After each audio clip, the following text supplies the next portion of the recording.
it pressure on you though? Like, is there some for people to see you in a different role? It's not Edward. You know, you're playing a completely different character here, and you want people to. You think it'll be more pressure to separate the two?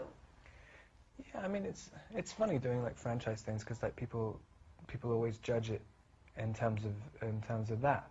Well, they don't always, but I mean, if you're unlucky, they do. Which is, you know, it's a funny situation to be in, you know, when people can't see something as an independent entity. But at the same time, without all the Twilight movies, I don't think this movie would have got made. I mean, it had been trying to get financing for like 2.5 years, and it was really difficult because it didn't fit into the typical genres. So I think, you know, it's a good thing that came out of it. You know, that's the kind of price you have to pay. But you know, I hope people just don't get completely, doesn't get eclipsed by the fact that you know, there's a Twilight connection. There's something which was great about Piers. He's so comfortable in himself, and he got this sort of immense confidence about him, which is great for Tyler, who's kind of really self-conscious and, you know, thinking everything that comes out of his mouth is not exactly the right thing to say, but at the same time he's just desperate to break his dad's confidence, and his kind of, you know, his dad's just always sitting on his high horse no matter what, and so Piers is kind of like the perfect person for it, because you know you're never going to shatter him, which is the only reason Tyler's fighting against him in the first place. He doesn't fight against his mother because his mother wouldn't be able to take it. She's already completely broken. Yeah, and he's like kind of perfect casting for it. Did he take you sort of under his wing and kind of teach you the ropes a little bit? And is it nice? Yeah, I mean, he's good at making things seem not less important, but like less of a big deal. I mean, he makes things easier. I mean, the first time I met him, I went out to dinner, and there were these people looking around at him in the restaurant, and these kind of banker guys. He's obviously like a sort of idol to these guys. There's James Bond.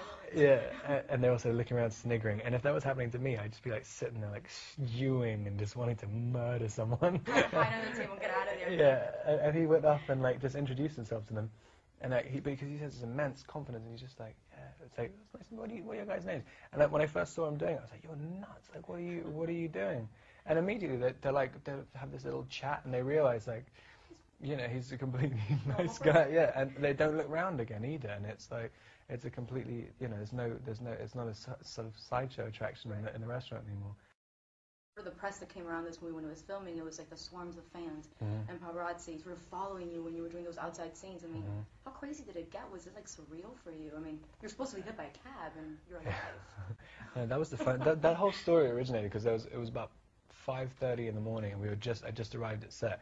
And I was walking across the street, and there was this one paparazzi guy, like, who just was so obviously just figured out how to use a camera and could not get a picture. And I was like walking across the street, and then this cab kind of nudged the side of my leg by accident.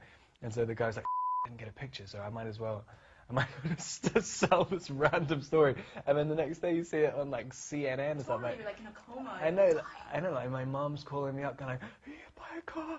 And I'm just like, what? I didn't even know what the story was. I couldn't even remember the cab being there. I mean, it was, and people have asked me in almost every single interview since then, like, you got hit by a cab.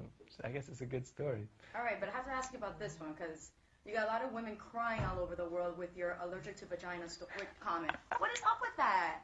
You want to clarify? You're allergic to vaginas? I was just talking about this earlier. I was just saying, like, I had 2 lessons.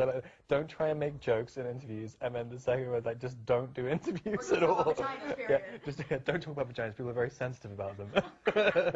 Like, I don't know. It's funny. Like, it's so funny how, you know, the whole reason I said the whole story was because I thought people would be offended by the photos. Right. And then they get offended by the little jokey explanation of it. What is it? I know. It's like, I don't know.